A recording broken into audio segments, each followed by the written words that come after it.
Welcome to 3R Sports all over the internet tonight on Podcast Boost Network, River City Media, iTunes, Spotify, and my Facebook. So if you're watching on my Facebook, go watch somewhere else so we'll get credit and make money off of it. Philip Dye, Arden Scroggins trying to recover, Geoff Miller trying to recover. I'm telling you, for once, Arden, I kind of feel good about being the young guy in the crowd right now. Well, I don't know about that because I'm trying to recover myself, Randall. I just didn't say anything earlier. So, yeah, it's tougher the older you get for sure. Well, I went Geoff and I took in the Vols game, and we'll talk about the Vols here in a minute. Hey, for the record, everybody watching, that's a monster, not a hair of the dog that bit these guys. But we'll talk about everything here in a minute, but lead story, college football. Down goes Frazier. Down goes Alabama. Where do we start, guys? Alabama loses to Texas A&M. Instant reaction. Let's start with Phil. I had you up on the spotlight. I should have just left you there. That's fine. Bama losing. Yeah, man, that was something else. Texas A&M last night, they seemed to grab control of that game early, and even though Bama came back, everybody just had that feeling that, here comes Bama, they're going to pull this out at the end. They go ahead, and somehow A&M just turned it on at the end, scored, held Bama, and got down and kicked that field goal, man.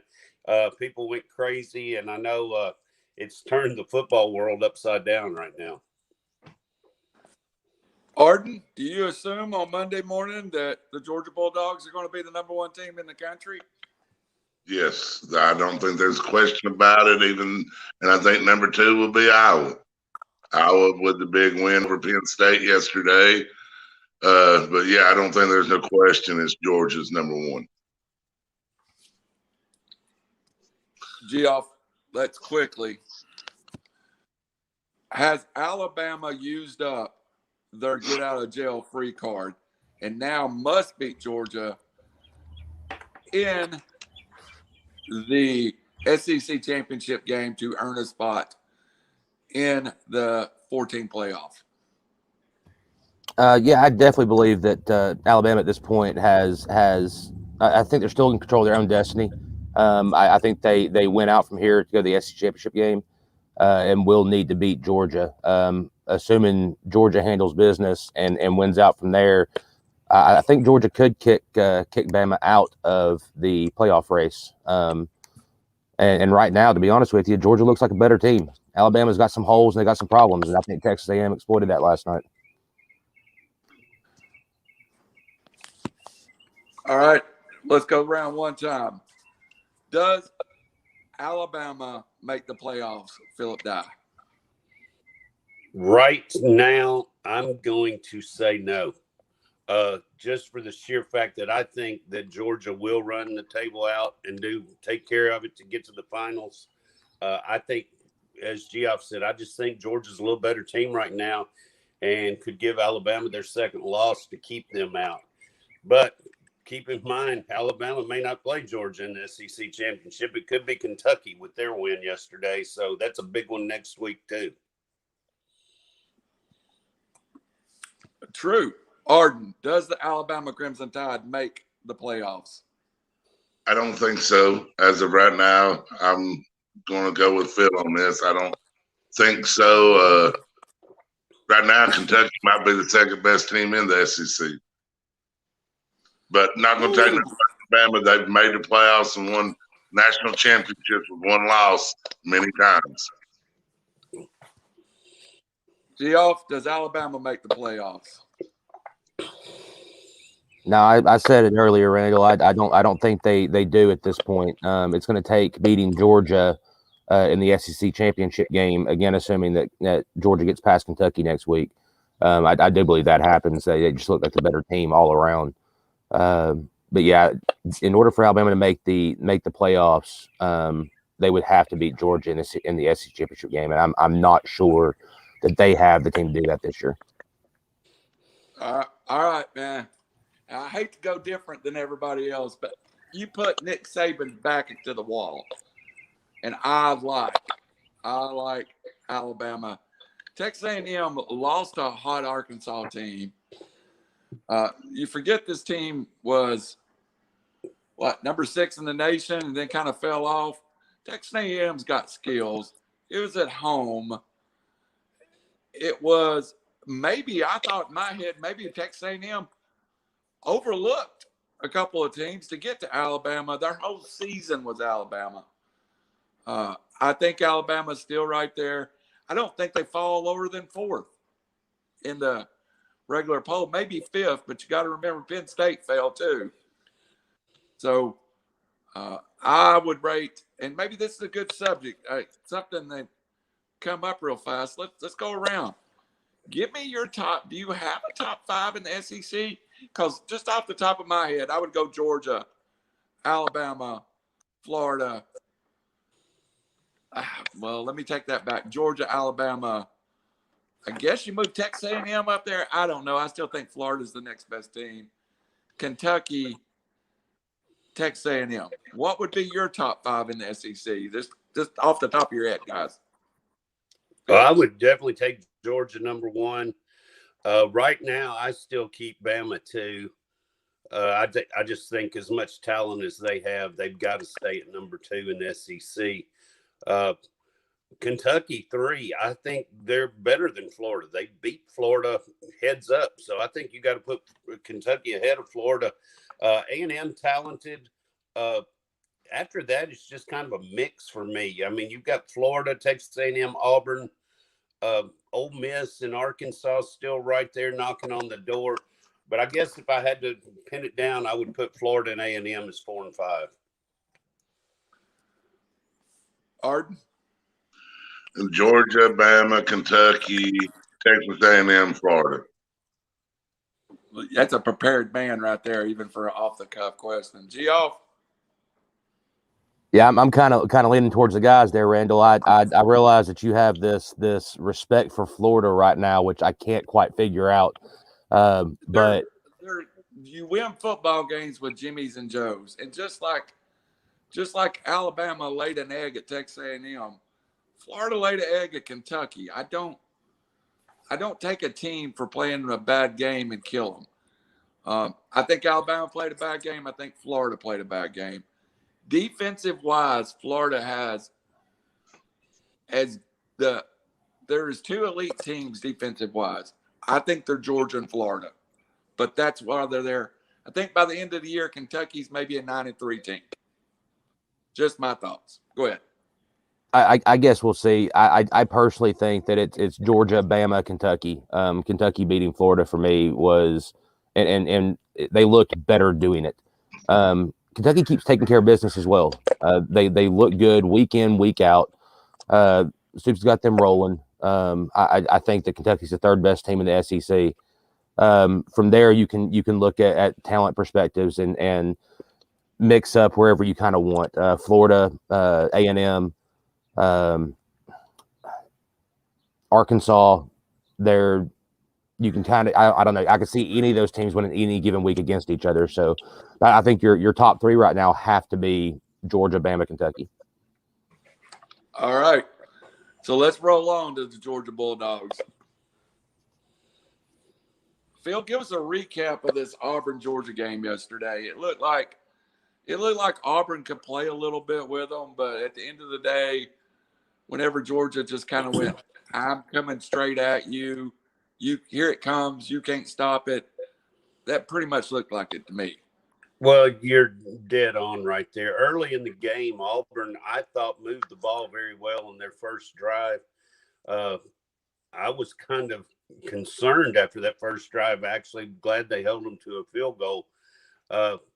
In the second half, though, once it came out, Georgia just established that run game again, which they always do. And I think that's the depth coming in that Georgia has right now. They can bring back after back after back in. They've got 4 that are just as good as the other. And when you got fresh legs out there running in the 3rd and 4th quarter against a tired defense, it can make a big difference. And I think ultimately Georgia just wears people down and pulls away in the 4th quarter, as we've seen it over and over. Arden, what do you think Georgia has to improve on? Well, they need to improve defensively where they had trouble yesterday and made adjustments improve during the game. But the mobile quarterback rolling them out of the pocket was giving them plenty of time. We wasn't getting as much pressure on them at first. Passing game, I mean, our receivers are beat up. We need to get healthy, get some of our better receivers back and everything. But that's about the biggest two things I can say they need to improve on. Didn't see the game, Geoff, but I'm going to talk to you about something else. I pulled the Georgia or the Kentucky schedule. Boy, could you get a better schedule? I'm going to retract. I think Tennessee will play with Kentucky at Georgia, at Mississippi State versus Tennessee, Vandy, New Mexico State, Louisville. I don't know who Kentucky bribed in the office, but really, if they get by Georgia, this could be an 11-1 team. Not a lot left. I agree with you. Kentucky has the schedule to do it, but this Kentucky team just looks like they're ready to play week in, week out. The players on the field can't help their schedule. That schedule's been made for years in advance. At least most of it has. So I try not to harp too much on schedule because of that. All they can do is get in there and play the game. And Kentucky just looks better doing it. As far as the Georgia Auburn game goes, I did get to watch a little bit of it. I stopped on the way back from Knoxville to eat and watch some of the game. And Georgia's defense is very good. I've harped on it and talked with these guys about it a lot. The one thing about Auburn, and I give Auburn credit, but Bo Nix at times looks lost. I talked about this last night with Arden. I know Arden said the defense needs a little bit of work or whatever, needs to work here and there, even though they only gave up 10 points. Spoken like a fan there, Arden. But the Bo Nix looks lost at times. He makes bad decisions with football. They eventually, in some aspects, wore themselves down. They can't rely on Bo Nix to get the job done. So I think that helped Georgia kind of roll yesterday. But there again, that defense is something special, and it opens up all the offense that they want late in the game. I think you're right. Let's get around to the next subject. Before I go on to Tennessee, I want to take a detour a little bit. I want to go to all of you real quick about the Iowa-Penn State game. Now, I'm a big Iowa supporter, and the reason I like Iowa, I think they come straight ahead football. Is the Big Ten now, Iowa controls their destiny, no doubt. But is the Big Ten now, somebody's got to beat Iowa and Michigan. Geoff, give me your impressions of Iowa. I've been big on Iowa since the start of the season. Again, that game where they handled Iowa State and in a big game, they just seem to be doing what they need to do to move forward. That defense has been playing really well. That to me was a good Penn State team, and Iowa was behind, I think, for most of it. Again, I wasn't able to watch the game completely, but I think they were behind for most of the game, and found a way to get back, found a way to win it.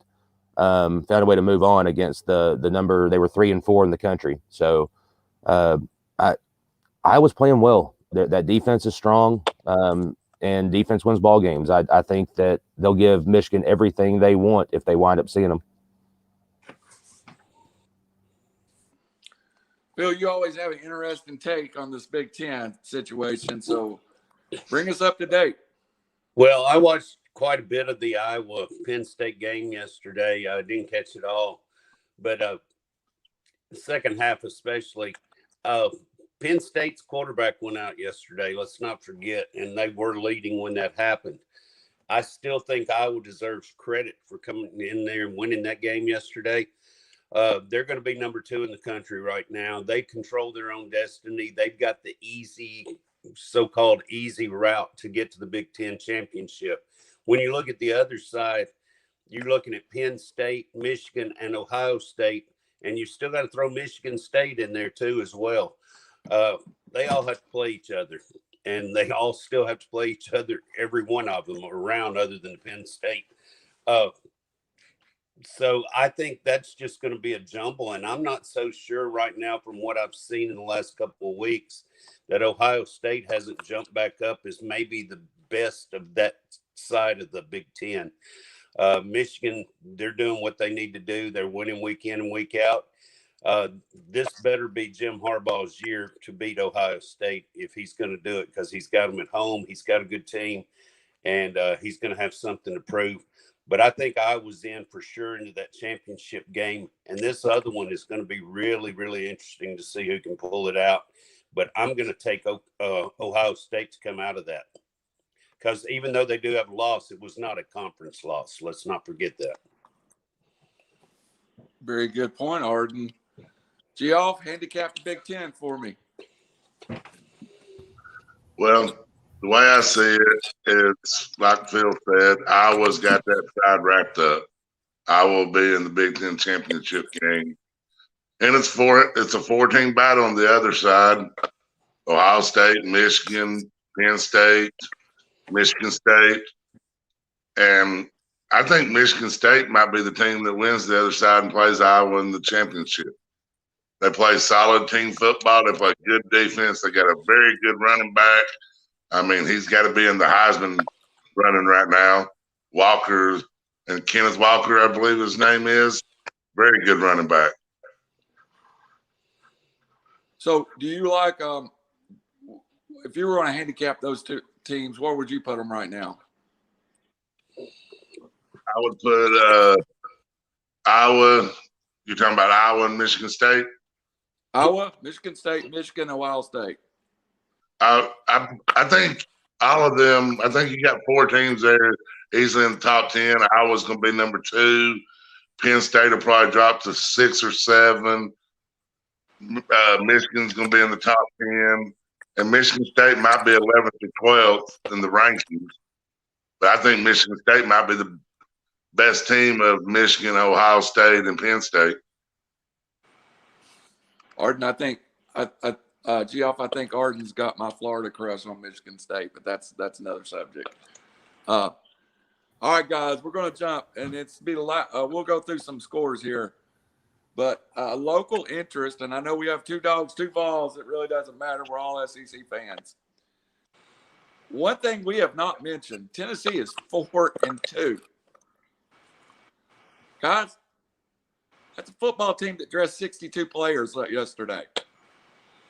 Should, in my opinion, I was at the Pitt game. Pitt won the game. Could easily be a team that we should have beat. I would like Tennessee right now versus Pitt now that they're getting their legs under them a little bit. The one thing I will say, it's kind of a facade. You know, we've won some games. We've had a very soft early schedule. We still got to play Georgia, Florida, us. I'm a Tennessee graduate, so I can't help it. I call myself us. I get on other people for it, but I do it because I still write student loan checks for about a decade. How good a coach is Josh Heupel? Best 2 running backs transfer out. 3 of the 4 best linemen transfer out. 20-something, 25 players start out, transfer out. At least half of them are starters. So basically right now, Josh Heupel is playing with the second team from last year. Geoff, what do you think of Heupel? Well, I'm trying to be too much of a homer here. I'm a homer. This Tennessee team has had the unfortunate luck of being hit by the transfer portal worse than any other team in college football. They are depleted. They have no depth. For most Tennessee fans, the names that you're hearing on the field, you don't even know who they are in a lot of aspects. This is the first year in my life I've ever had people on the opening day. When I went up to the Bowling Green game, I listened to people and didn't know who they were. Yeah, that's how it's been for most. It's just been a rough decade and a half for Tennessee fans in general, and but Heupel seems to have this team going in the right direction. With a lack of depth, a lack of everything we've had in the past, they're finding a way to be competitive and win football games. They played with Florida for a half a game. Now I know that's just trying to take the best of it with what it is, but again, we don't have the depth right now. We don't have the team. I love the coaching ability that Heupel has brought in. He's making this team play. This team wants to play. If you go to the game, something I noticed yesterday during the game was the sideline has fun. They're not over there down. They're not over there upset. They're over anything. They have fun on the sideline. They look like the Braves dugout at times. It's just a different feeling. It's a different atmosphere, especially without the players in depth we need to have. So I'm looking forward to the future. Phil, the next 4 games the Vols play could get ugly. I'm going to read you the schedule. What's your gut reaction to this? And can Tennessee win a game, which I guess if they're going to win a game, it would be either Mississippi or Kentucky. But they play at home, Mississippi, on the road at Alabama, on the road at Kentucky, and then the Georgia Bulldogs at home. Boy, that's a 4-game stretch as tough as anybody in the nation's got. Oh, absolutely it is. And I was talking with someone yesterday. Tennessee's one of only 3 teams, the other 2 being Florida and Auburn, that have to play both Georgia and Alabama this year. So especially playing them that close together with Kentucky. We do it every year. Well, yeah, you do actually, because that's your West rival. But yeah, I think this is a gauntlet of a schedule right now for them. They've done what they needed to do. I think next week will be a telltale for them. If they want to get to 7 wins, they're going to have to beat either Ole Miss or Kentucky, I believe, to a bowl game. I think they're going to make it to 6-6. 7 wins is maybe a stretch, but I think the way the offense has played lately, I think that they could have a shootout with Ole Miss and possibly, end up winning that game. I'm not sure if they can hold Ole Miss. We saw what they can do on offense as well. So, but I think it could be a shootout next week. But the other 3 games, I'm going to have to lean to who they're playing in each game as of right now. So it's going to be a tough stretch. But getting back to Heupel, I think Heupel has done just an incredible job in Knoxville this year with what he's had to work with. And I think they're going to go nowhere but up from here. I agree with you, Arden. I'm excited about the Tennessee program. The SEC is better with a Tennessee program in it. You need certain programs to be good. A little different spin here for you, Arden. Is Tennessee better off just going ahead and not going to a bowl and punishing themselves a little bit before the NCAA gets to them, even if they finish 6-6? Yes. If you believe that the NCAA is going to do something to you, they've shown for a fact that if you punish yourself and put some punishment in there, that they will go a little lighter on you. So, yes, you always want to do a little bit yourself to where they'll take it easier on you. All right, last question on college football. Y'all can make your final comments on college football. It's a simple question. What did you make of the SEC chant during the Texas-Oklahoma game? I was pretty different. It threw me off guard, but I guess they're ready to come. Yeah, I actually thought it was kind of neat. Any final comments on any other games you'd like to make, Arden? No. I just think next week some big games to come. We'll see what goes on next week. There's some big matchups. Absolutely. Phil, SEC chant at a Texas-Oklahoma Red River rivalry. I think that's the first time I realized they're actually coming. Yeah, I think that it's something else right now. I mean, I don't think right now we realize how big those 2 programs are and what they're going to mean for the SEC. both coming in football and all other sports. Let's not forget other sports. It's not just football. And they're going to bring a financial revenue into the SEC like these schools have never seen before. And the SEC already, one of the richest conferences per team. So the rich get richer.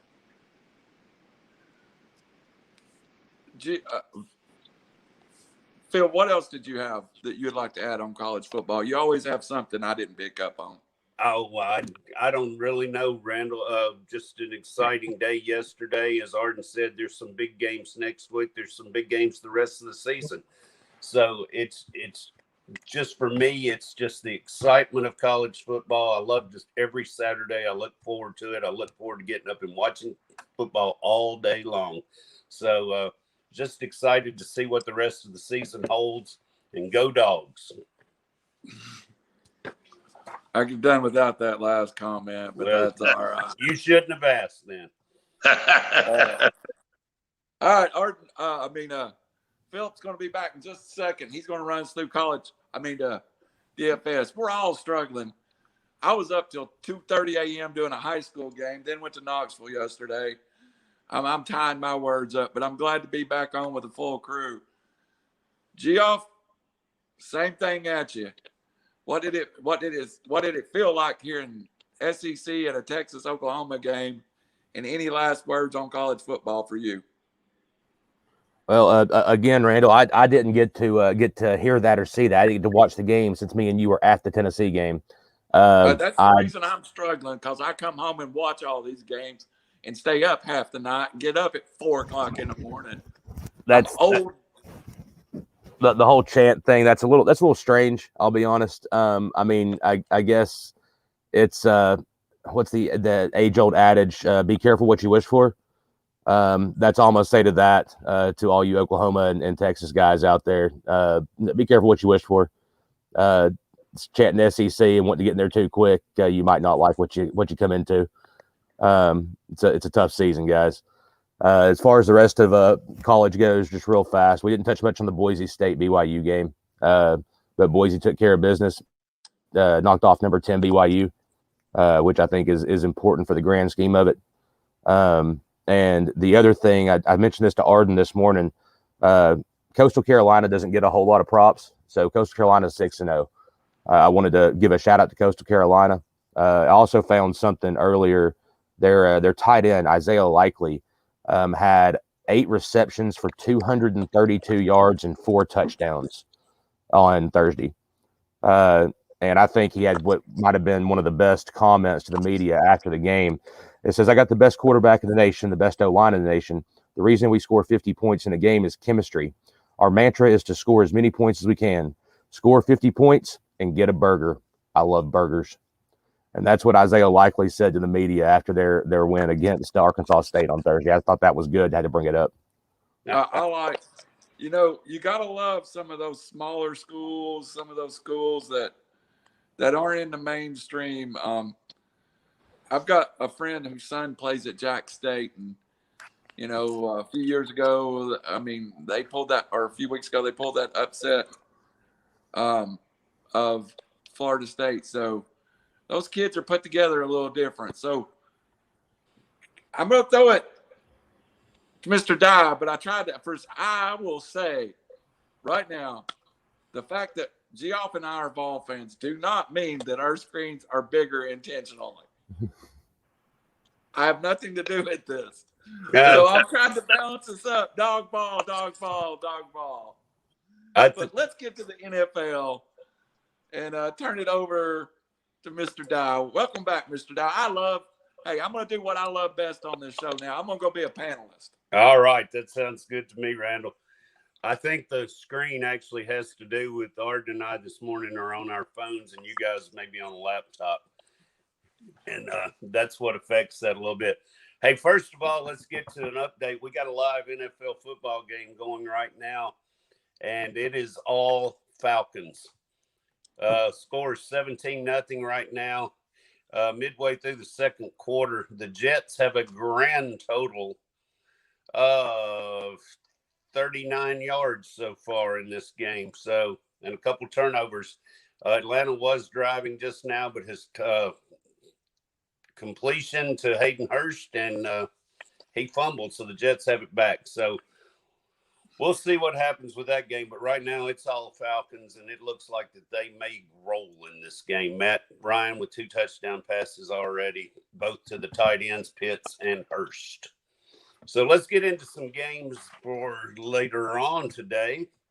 May as well start out in Tennessee, or in Jacksonville, I should say, with the Titans and Jaguars. Tennessee coming off a tough loss last week at those Jets, who are getting stomped today. Going into a Jaguars team who's hungry for their first win. Geoff, I guess I'll start with you since I see you in that big screen up top. What do you got on this game, and who do you like?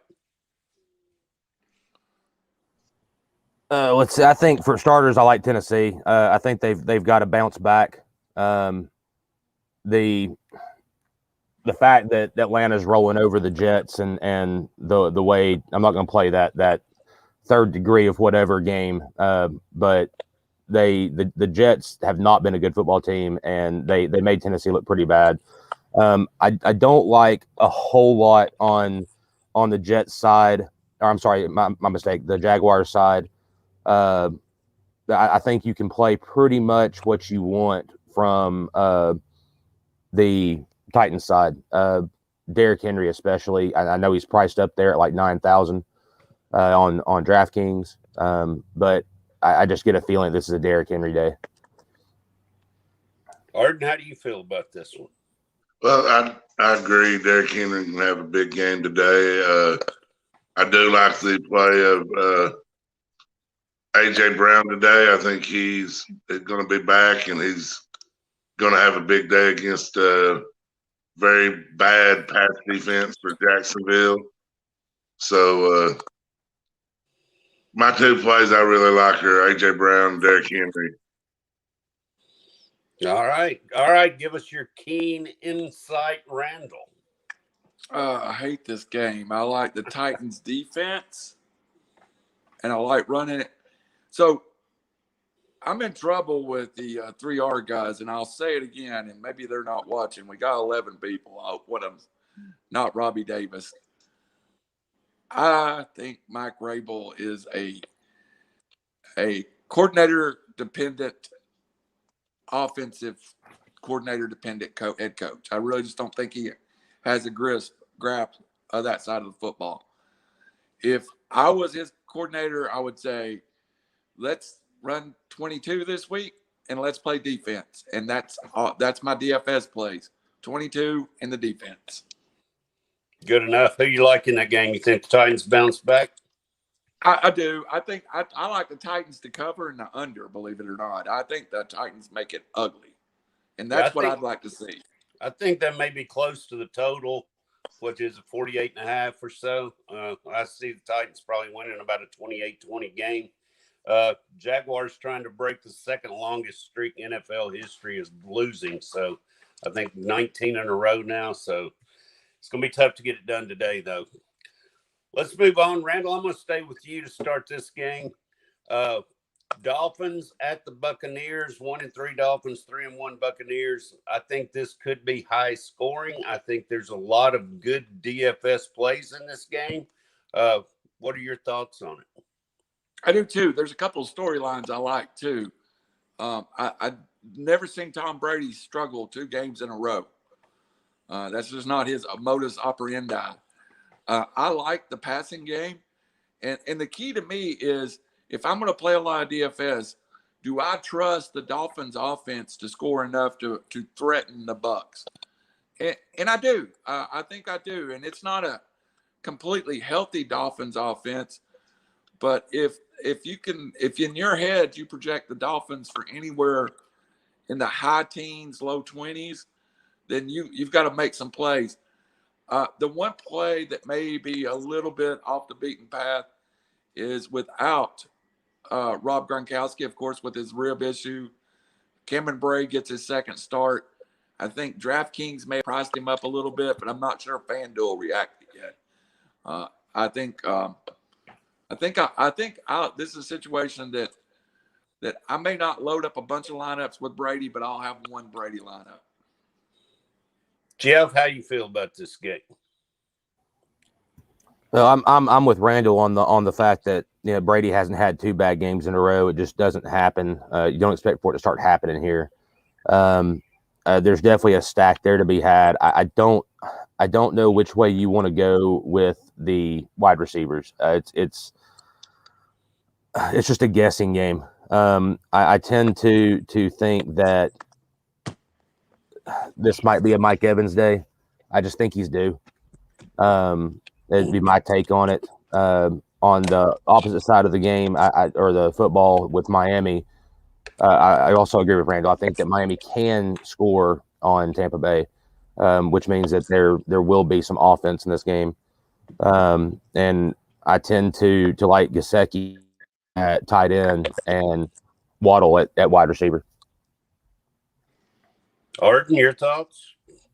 I like Jalen Waddle. I think he needs a big game to keep this where it is a shootout. I think you've got to go to him. Tampa Bay's defense has not been what everybody thought it was going to be this year. Everybody thought they were going to be shut down, great defense, and they've struggled, especially in pass defense. So, yeah, I like him. And like Geoff said, there's definitely a stack to be had with Tampa Bay. And it's hard to stack Tampa Bay because you don't know which receiver to take. You got to pick one and hope you pick the right one. I mean, Evans and Godwin both can go off at any point in time. Yeah, I agree with that. I kind of also like Gesicki as tight end play this week. The Buccaneers, for as good as they've been on defense, they seem to give up some big plays to tight ends all year, and I just like that play itself. But as for Tampa Bay, I agree with all of you. It's tough to figure out who to take. Arden, let's stay with you on this next game. I know one of your favorite players is playing in this game. You bring him up a lot. He's a rookie wide receiver for the Bengals. Packers and Bengals, this could be a shootout. And Jamar Chase right now having a really big year. You think he's going to have a big game today? Yes, I do. The cornerback, Green Bay's best defensive back, is supposed to be out for this game. So I think that leads up and opens up a lot of stuff. I think this game is a shootout. I love Jamar Chase. He's having a great rookie year. I think Joe Burrow is improving. I think Cincinnati's got something they're building for the future that could be pretty special. And but as far as DraftKings goes today, I like Jamar Chase, Aaron Rodgers, Joe Burrow, Devontae Adams. Those are my plays for this game. Well, I would hate for you to go out on a limb with any of those, Arden, but we appreciate that. Randall, do you have any insight for us on this one? But I just think, Aaron Rodgers keeps saying a couple of years ago, he made that statement, just be cool, man, just be cool. And I think the cool man is heating up right now. I like getting to Aaron Rodgers in almost every situation. And against a Bengals defense, this is not a team that I feel like cannot threaten the Packers. I definitely feel like this is a team. I like the over in this game, which the Bengals means the Bengals have been able to move the football. So I like the over. And anytime I like the over this much, it really is a stackable game for me. Unless it's a 41 over. I think this is stackable. All right. Geoff, how do you see this game playing out? I agree a lot of that with Randall. Cincinnati has been capable of moving the football and putting points on the board. We all know what Green Bay is capable of. This game, I also like the over in. Not sure on which side I like to pick my winner, but I think it'll be a good football game. And like you said, it's definitely a stackable game. It's amazing. The lights just come on in Randall's house. The one play I'm staying away from this week, I know he had a great week, maybe last week, was Uzomah. I don't think that that's going to happen twice in a row. So I'm fading on the tight end play here. But have your pick of the wide receiver quarterback game there. It should be a fun one to watch. Yes, and I it see the should. Banks win. Is it a bad sign and people shouldn't follow my advice? Is while we're on the air, I'm pulling my credit card to add funds to my account because I lost everything last week. Yeah, that might not be a good sign right there. Yeah. Just so you know, that's what I'm doing. That's the reason I was looking down. All right, Geoff, this next game is, as some people say, is just the blah, blah, puke game. Patriots, Texans. I don't see a lot happening in this game. Probably a low-scoring game. After I say that, they'll have 60 or 70. But you see anybody you like in this game at all? I'm not real big on this game. Part of me wants to. I might have a piece of Jacoby Myers in there. I might have a piece of Hunter Henry in there just at price points. Henry's 3,700 and Jacoby Myers 5,600. Outside of that, I don't think I want any side of the Houston offense. I know some people might say Brandon Cooks. But again, I've said it before. Belichick has a habit of taking the best player out of the game, and I think in this instance that's Brandon Cooks. So I'm just fading him, and I may have a piece of Jacoby Myers or who was the other one I mentioned, Hunter Henry. All right, I kind of on the New England side, I like Damian Harris today a little bit just for the sheer fact that I think they're going to run the ball all day long. Arden, how do you see this game? I agree 100% with you, Phil. I like Damian Harris in this game. I think he's a very valuable play today. New England's defense. I don't hate New England's defense. I mean, rookie quarterback going up against Belichick. You know, Belichick's going to do stuff to throw him off.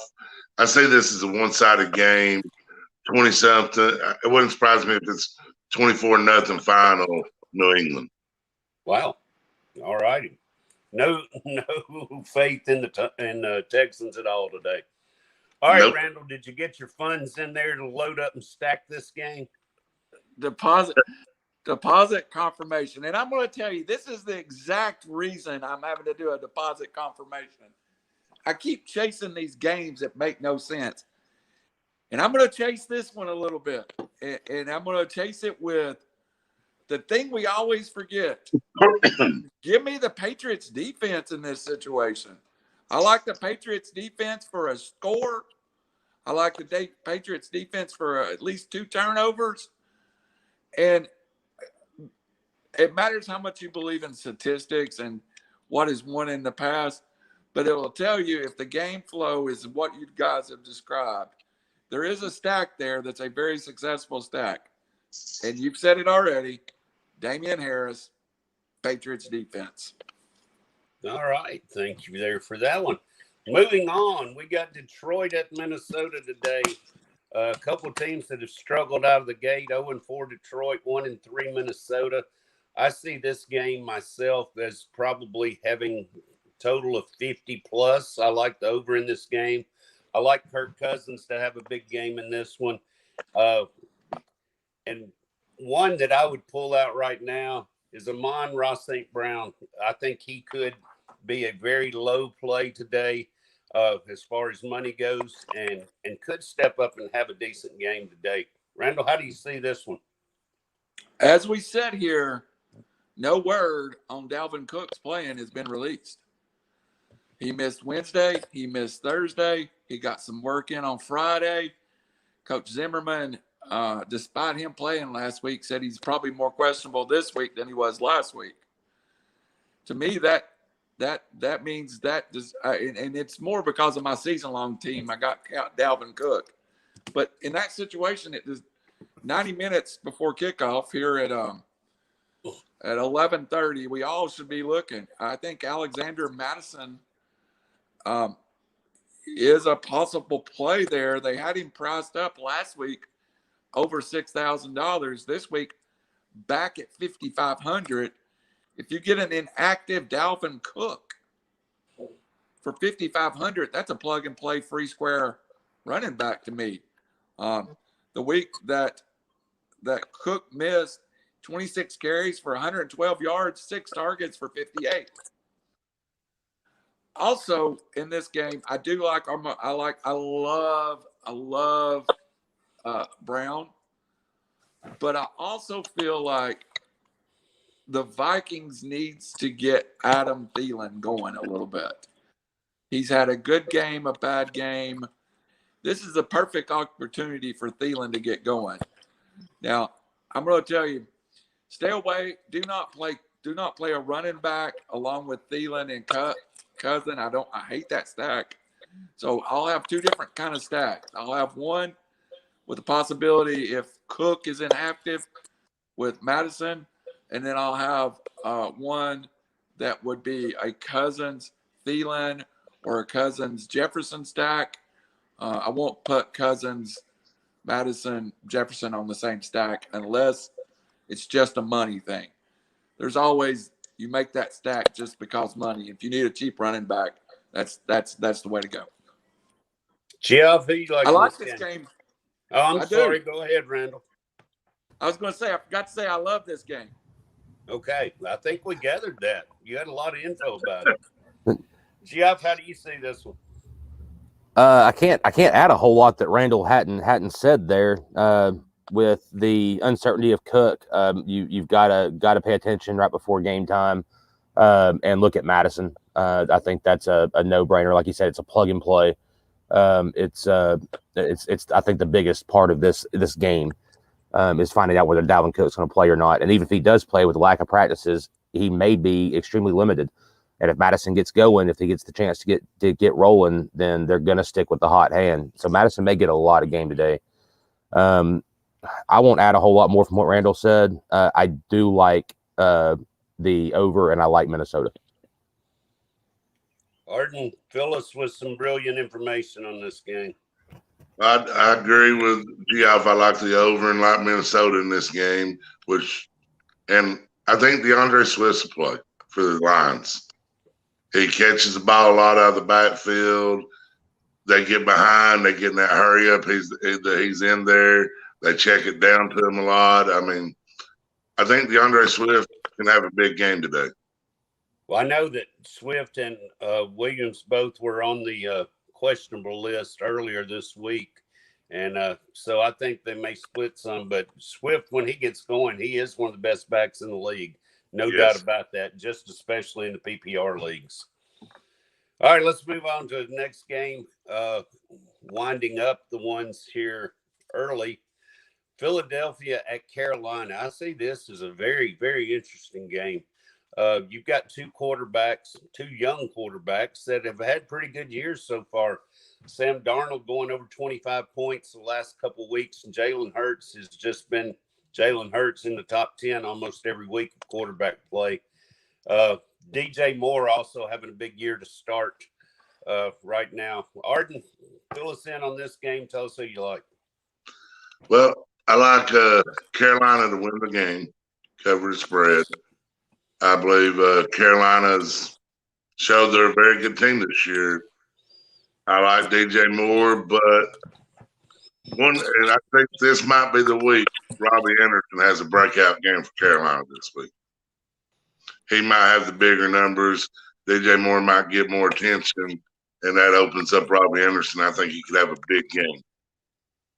I don't like any running backs from the Eagles. The Eagles' play calling's just ridiculous. They don't run the football unless it's Jalen Hurts.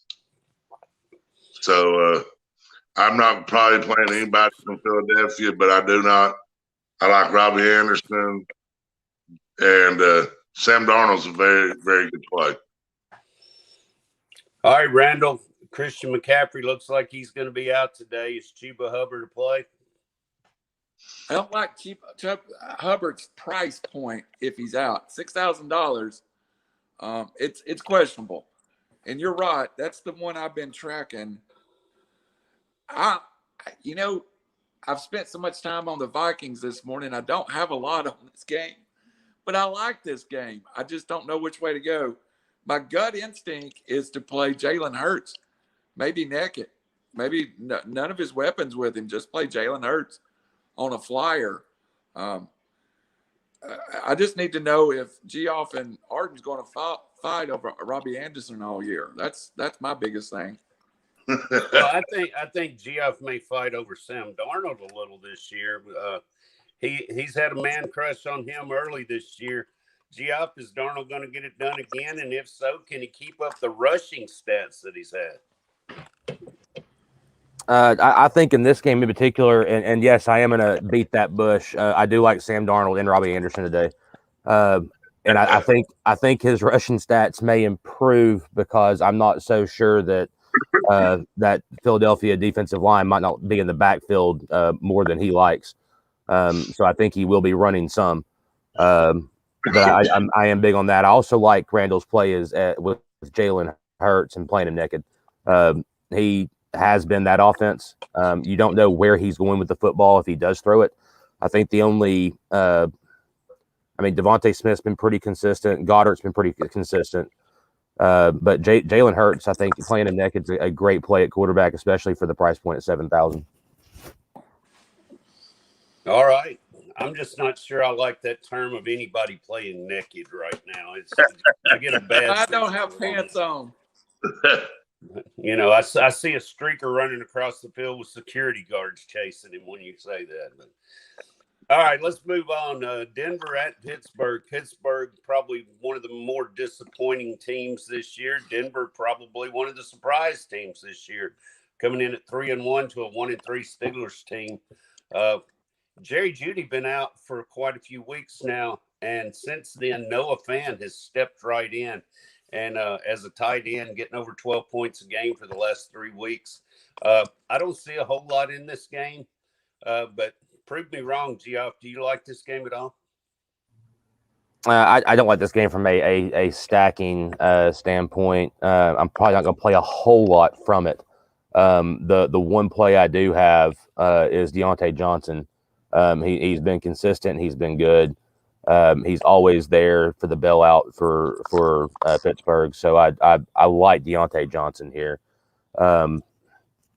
The rest of it, I don't trust Noah Fant because he has had so many good weeks in a row. That's more of a feeling thing, I have nothing to back it up. I just don't think he can continue at that level going into this game. So my only play here might be Deontay Johnson. Arden, can Pittsburgh pull this win out today? I don't know if Pittsburgh can pull the win out. I'm not sure on that. I really don't know who I like in this game. I think it's a very close game. I think it's a very low-scoring game. I think it's a defensive battle. They both have pretty good defenses. So I probably will not be using much from this game at all, fantasy-wise. And I do like the under in this game. All right, good to know, because you don't like very many unders at all. We have established that fact. Randall, you going to use anything out of this game? I'm going to try to avoid this game. One strategy overall, I do implement, if sometimes in a game like this, there's not a clear play and you have the money, take the best player on the board. And to me, I guess the best player on the board may be Noah Fant. So if something flies out there, I may grab, if I've got the money at tight end. The way I built my roster is I always fill every position but defense and tight end in last. And that a lot of times is the tight end I can get to. A good tight end is sometimes a luxury. So, Fant's priced up there. I don't think I get to him, but I think he's definitely I almost drafted him in season long, so I kick myself every time we get to Denver. So nothing for me there. All right, let's move on to the last game. I'll stay with you, Randall. Last early game today, we've got New Orleans and Washington, two teams that are hot and cold. I mean, you just turn it on and turn it off. With both these teams, you never know what you're going to get. The only constant that I've seen out of either one of these, Terry McLaurin, he has just been phenomenal. The last 2 weeks, he's had 27.7 fantasy points and then 30.3 back-to-back career highs. Does he keep that up today? I think that's the newest welcome to the top 5 in NFL receivers. He is right there at the verge of it. And my struggle with this game is being a Falcons fan, watching Tyler Heineke last week. How come this kid can't keep a job in the NFL?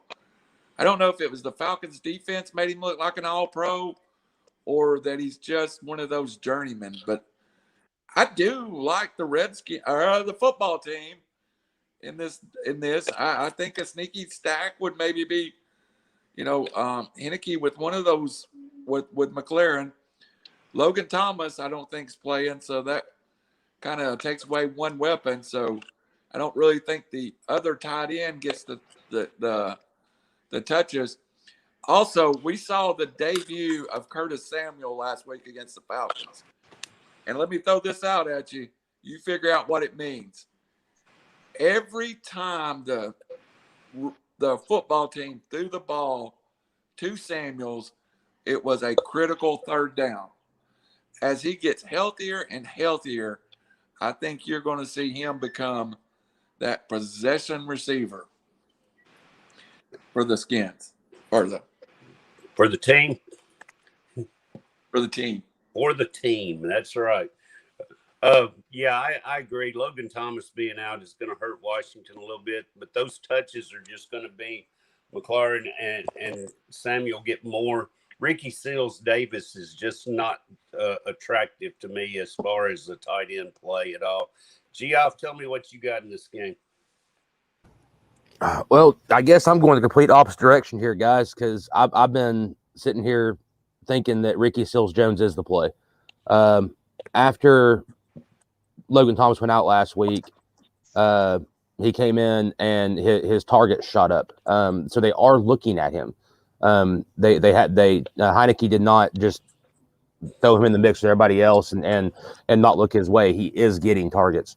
And I think at 2,500, that price point for a tight end that is seeing targets, I think there's a benefit there at that price point.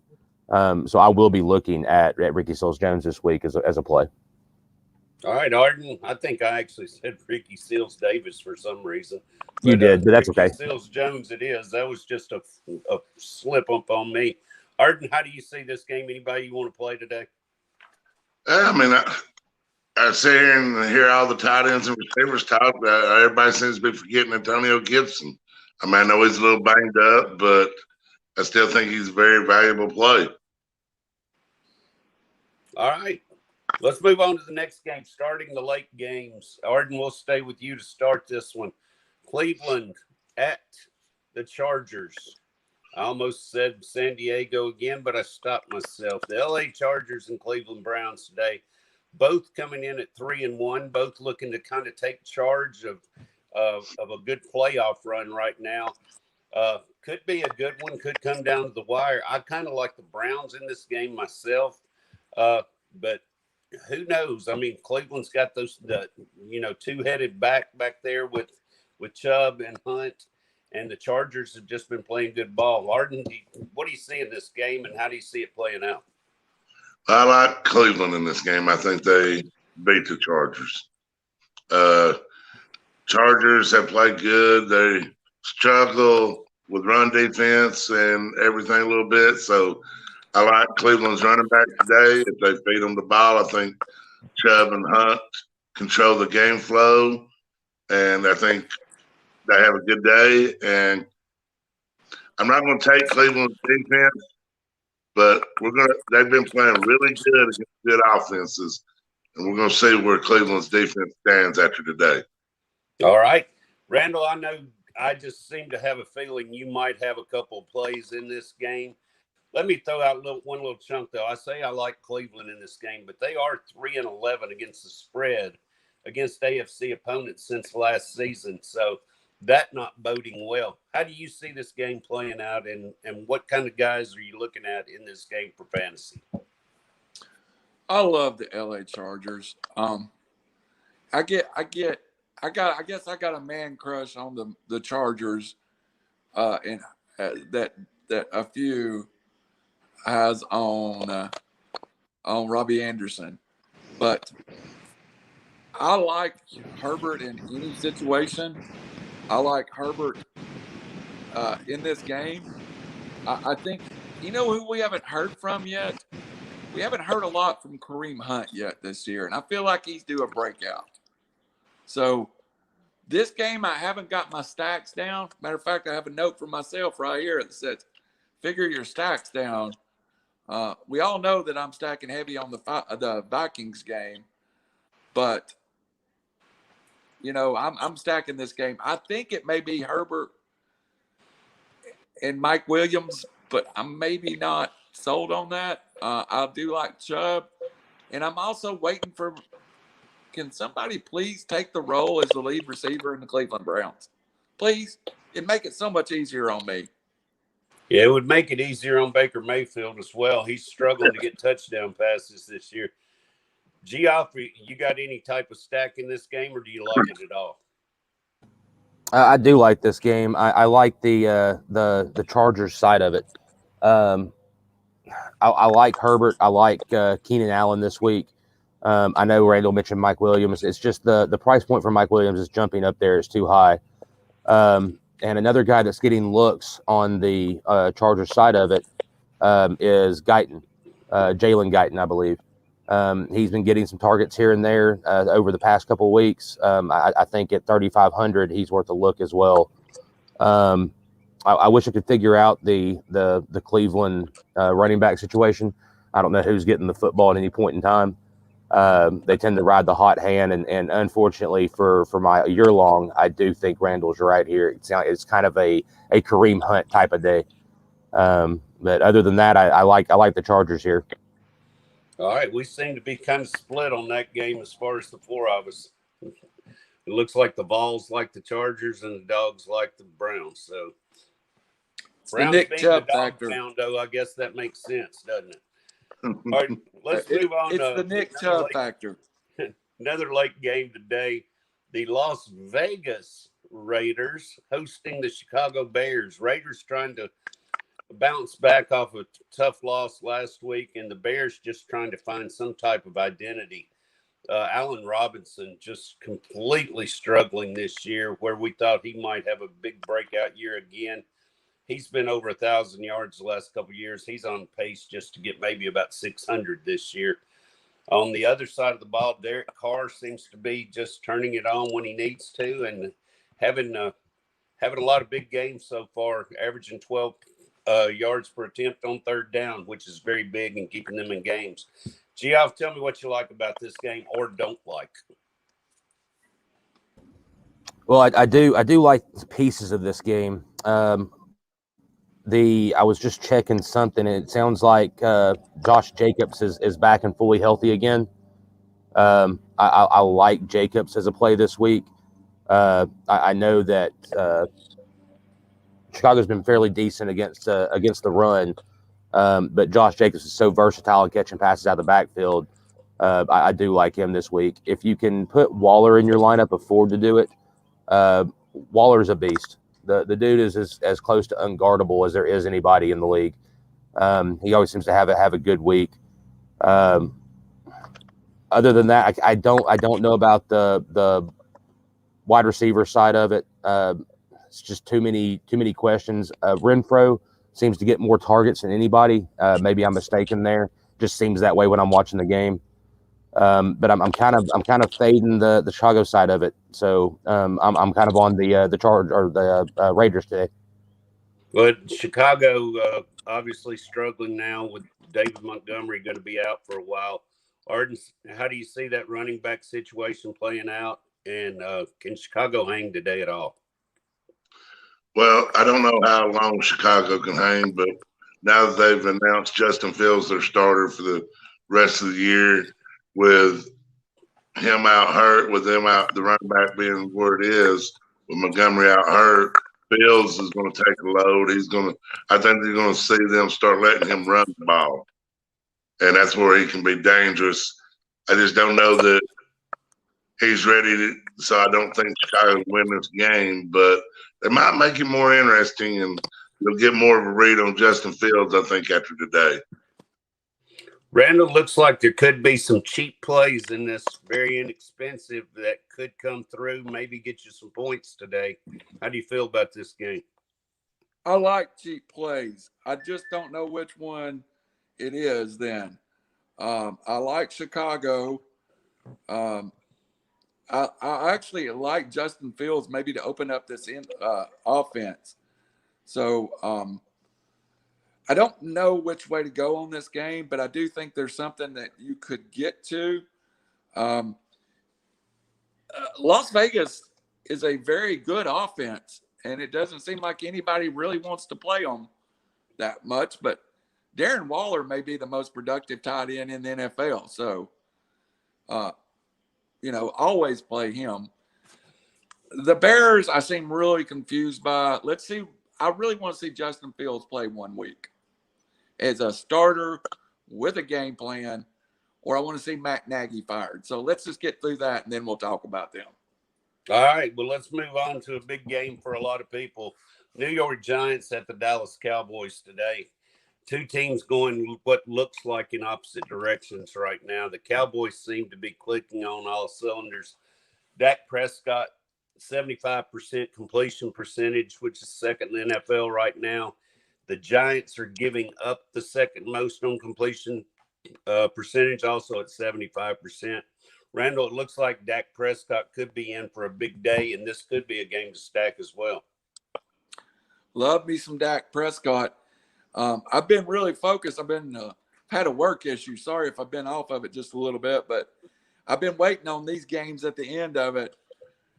Guys, the Giants' offense is not that bad.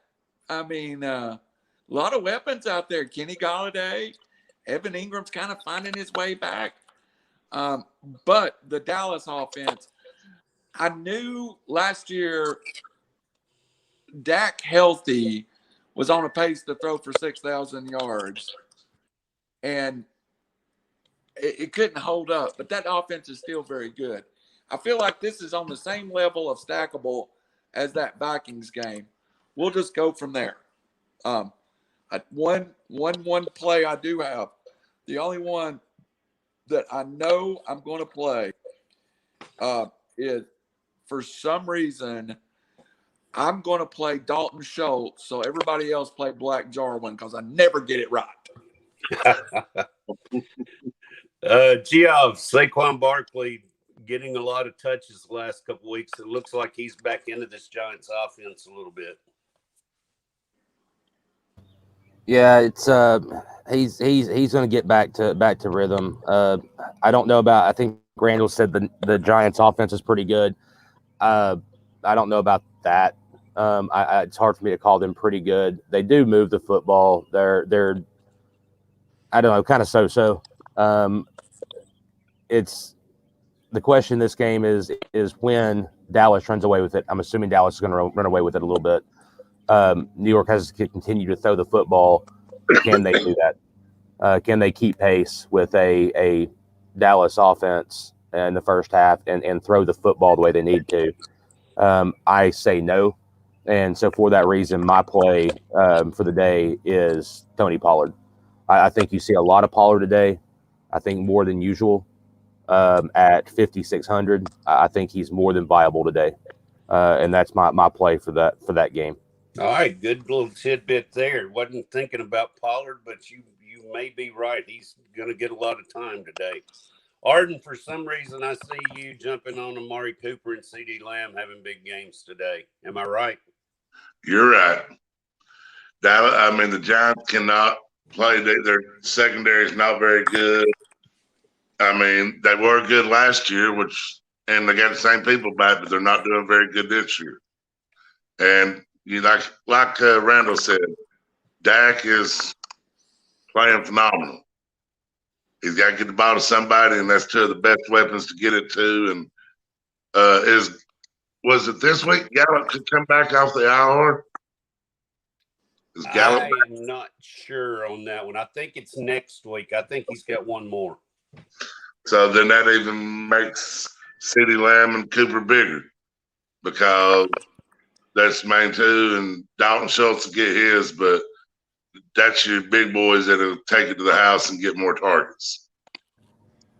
Yes, Hey, sir. real I quick, totally agree real with quick. that.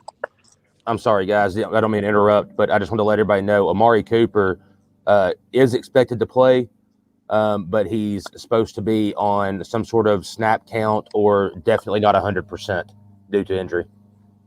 Then you go with CeeDee Lamb and go big on him. Good to know. Thank you for that, Geoff. Yeah. All right, Arden, let's stay with you to open this last game of the afternoon up. The 49ers, they're going to have to start to find themselves right now. Trey Lance, with his first start today, he adds something to that lineup that Garoppolo doesn't, and that's a run game. They've been struggling with their backs a little bit to get them healthy. Trey Lance could come in and provide a little boost to them from what I see. But, man, they're going up against one of the hottest teams in the NFL right now in the Cardinals. And Kyler Murray's just got an MVP season going right now. You're right about that. I mean, Kyler Murray's playing phenomenal football. He's got all kinds of weapons around him. I mean, he's not just having to zone in on one or two receivers. They're using 4 receivers, a tight end, throwing the ball, running back. I mean, they've got everything clicking there. San Francisco, yeah, Trey Lance brings running to this offense. He can run. I think Trey Lance is going to be a good quarterback. I don't think he gets it done today. I think it hurt big time this morning when San Francisco they went and put George Kittle on the IR this morning or late last night. They put him on the IR. You got Deebo Samuel over there, but losing Kittle there, young quarterbacks usually like to fall back on the tight end if they've got a real good tight end. I agree. I think agree with you there. George Kittle, a huge loss for San Francisco, especially with a new quarterback in. I'm very surprised, though, Arden. I thought I wouldn't hear the name Christian Kirk from you. But is this not his week? Have we finally gotten off the Christian Kirk bandwagon? Well, I can't say that it's not his week. Just right now, they're going around. They're distributing the ball so well. I mean, they've got healthy AJ Green, who's, if he's still at 3,000, high 3,000s, he's a good player. He's just catching the ball thrown to him. He's not having to do it all like he did in Cincinnati. They do have quite a few receivers. You are correct. Randall, it looks like the Cardinals' backfield is a little beat up this week. Chase Edmonds is expected to play, although he's got a questionable tag on him. James Conner's been getting the carries down around the goal line, though, and getting a lot of fantasy points lately. I'm with you. That's a little confused situation that I'm staying away from, to be honest with you. But I will show you something. I do like, in season long, buy low on Chase Edmonds. I do like that. I just don't know if I trust him this week. But I will tell you what, I will go ahead and show you a lineup that I had built for this spot. I'll show you that much. Trey Lance starting at quarterback, running him back with Deebo Samuels. Trey Lance is real, boys. We all as fans just go, okay, that was a stupid pick. But I believe in Kyle Shanahan, and I believe in him 100%. If he saw something in Trey Lance, if you don't have George Kittle out there, Samuels with Lance becomes a very viable stack to me. It's a very low owned stack. You're talking about a stack that's less than 2% owned. Throw it out there, make you some money if it hits. If it don't, I'm not telling you play it in a $180 lineup, but you a $3 lineup in that has a cheap quarterback at $5,700, 2 good receivers, and an offense now that's got to figure out how to get around George Kittle. For the Cardinals, as great as they are, and I love the Cardinals, and to answer Arden's question, $5,100 AJ Green now. $5,100. You knew it was coming. The Cardinals are truly a distribute the football all over the place team. I talked about Jalen Hurts being a naked play at quarterback. If you want to play Kyler Murray naked, he's going to get the yards on the ground and in the air. But I kind of believe it's about time for us to lock in on some DeAndre Hopkins. So I'm going to play some Murray with Hopkins. All right, Geoff, how do you see this game going? Last game of the day. Do you have any big plays in it?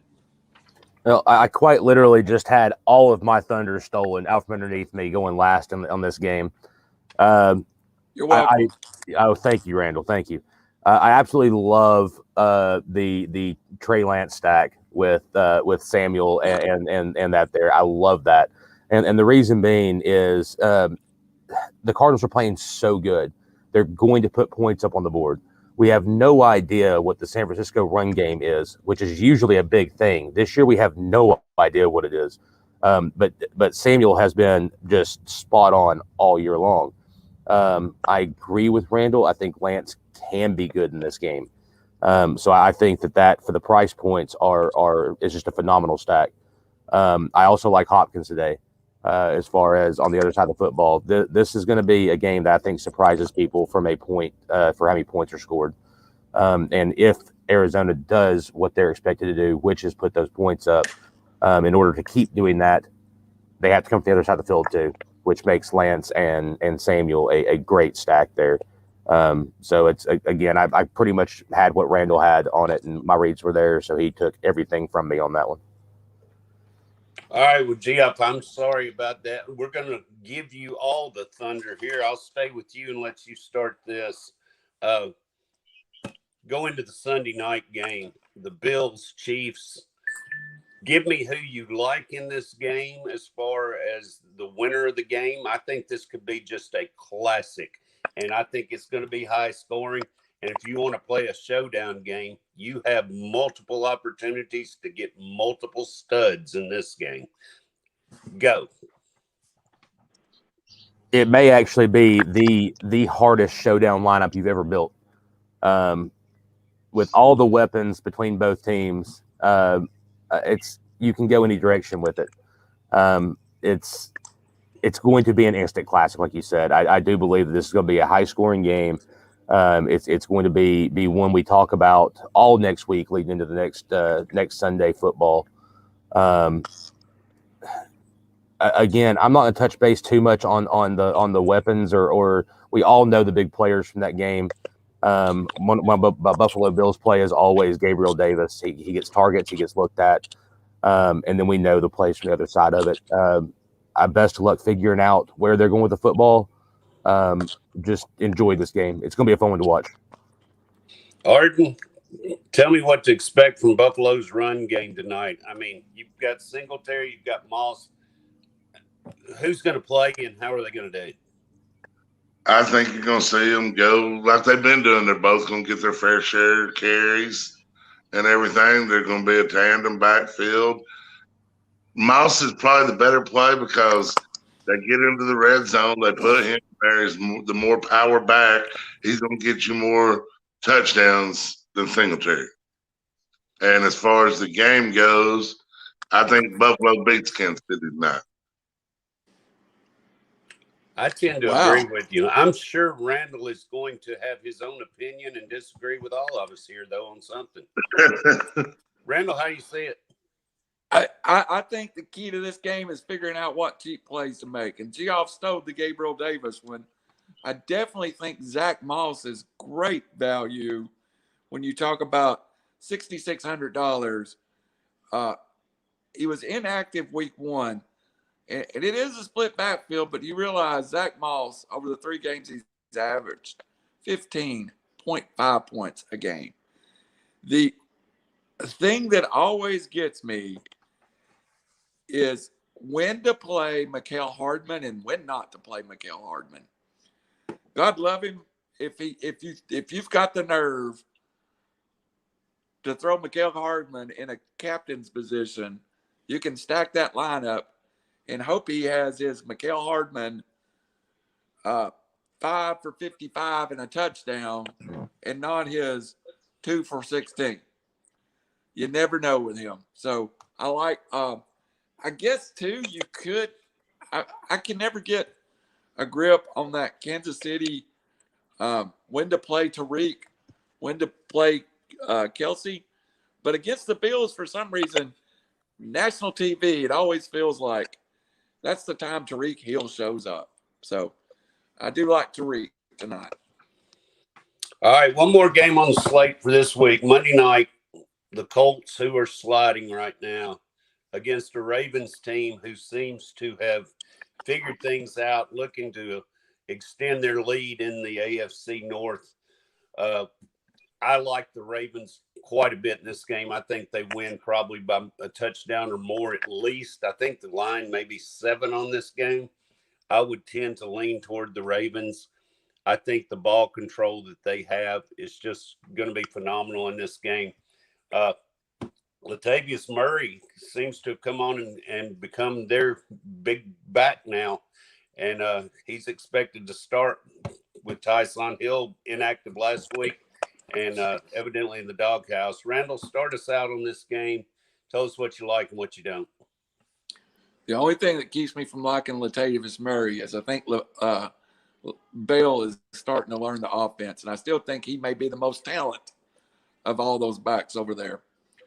I start everything with if Lamar Jackson's playing, put him in the lineup. So that's where I start. This game, to me, Arden,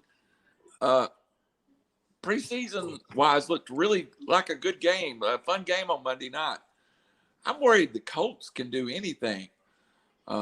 Jonathan Taylor, maybe a shot at receiver. This game might be one of those where you could play the Bills defense. The Ravens defense, the Ravens kicker, play one Colt and hit it right. So I just don't think the Colts can threaten them. So I'll see more on Monday, but right now I'm hating this game. I'll play it because I just put money on my account, but I hate it. Geoff, it seems like Michael Pittman started to get some looks from Carson Wentz, although it's not turning into a lot of points right now, but you got to feel like he may have a breakout game at some point. But is it against this team? I was actually going to bring that up there, Phil. I do like Michael Pittman here. I think they're going to have to find a way to move the football. Baltimore's definitely the favorite here. I don't know how the Colts are going to be able to keep up with Lamar Jackson and the Baltimore offense for this showdown lineup coming Monday night. The other play that I might look at from the Indy side of the football is Jack Doyle. He has had more targets than anybody else on the team consistently, I believe. He's getting looks. He's making the plays. Nothing's been real big, but the whole team hasn't scored real well either. But Jack Doyle has had quite a few targets since the start of football. So it's a one place I might look for a cheap play there. Arden, the last time Carson Wentz faced this Ravens defense, he got sacked 6 times. I see that maybe happening again. What do you think? Very much so. I can see that happening again. The Colts are in disarray. They're not very good. They've been beat up, injuries and stuff. What Randall was saying earlier, you might want to do a lineup and take all Ravens and one Colt player. You could do that lineup, and you could probably throw Baltimore's defense in there as captain and leave you room to get the Mark Andrews, to get the big-name players you want from the Ravens, to get to Hollywood Brown, and, of course, you're going to put Lamar Jackson in there. Yeah, that's kind of where I was leaning when I led you into that question. I kind of like the Ravens defense as a captain. Yeah. All right, guys, that kind of wraps up the NFL. Let's go around one more time. Arden, I'll start with you. Give us some thoughts about what you have going next week. Let's look ahead and give me some college football for next week, and tell me what you like, don't like, and what some big games are for you. Well, I want to watch the Georgia-Kentucky game. I want this to me, and Randall hadn't bought in on Kentucky, so this is Kentucky's telling point. If they can go to Athens and hang with Georgia, if they go in there and just get woodshedded, then Randall might be right. But that game's interesting. I haven't done a whole lot of research in the next week, but Tennessee, Ole Miss, that game could be just like the Arkansas Ole Miss game yesterday.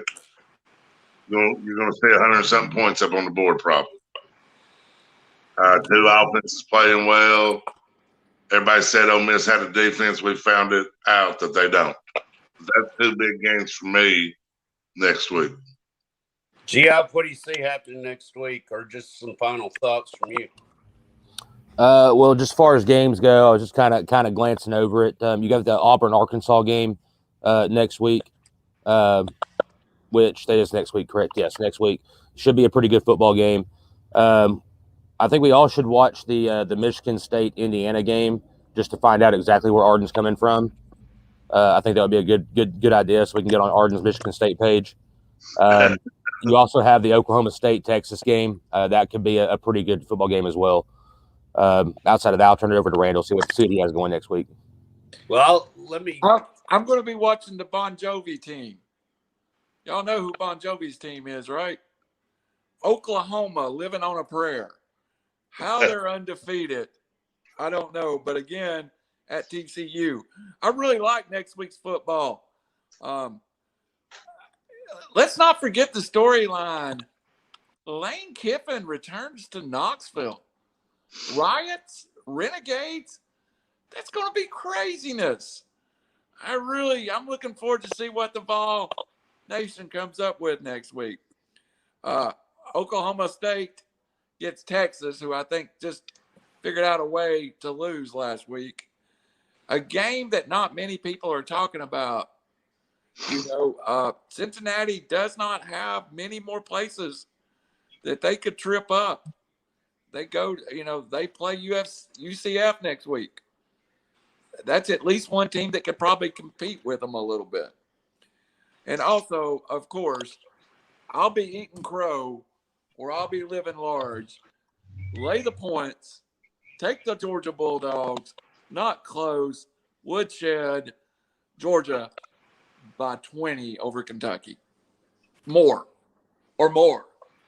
I kind of agree with that. I've played the points with Georgia all year. I seem to just feel like that Kentucky's not going to be able to score with them. That defense is just too good right now. One game I'm interested in next Saturday night. Well, two. Florida's going to LSU. We'll see how good your Florida Gators really are. Even though LSU's down, Baton Rouge at night is not a place you want to be. And let's see how Alabama reacts to their first loss in what seems like forever. I don't know that I would want to be Mississippi State next week. No. Randall, wrap us up if you would. I appreciate you letting me go through the NFL today. You can wrap us up and we'll get out of here for the day. Well, everyone, we got huge news coming to the network. It involves all the shows and getting our name out there. We have already announced we have a Roku channel coming in 22. We've got some new distribution channels coming up. This show is kind of finding a niche following. It's kind of a little different. We've had to struggle for a couple of weeks. We tried this week on a new network. Great information. The people who love it because it's your Sunday best start other than your team winning and you winning the $1 Million Maker. This is a good Sunday start, but we're going to be here every Sunday. Arden and Geoff and Phil are going to take more of the leadership of the program, and I'm going to slip into the background. But I do enjoy getting on here and being able to talk DFS with the guys. And for myself, Phil Dye, the pro. I'm just going to start calling him the pro. Geoff, the struggling boss. And the hairiest of hairy dogs, Arden Scroggins. Good day. May all your teams win.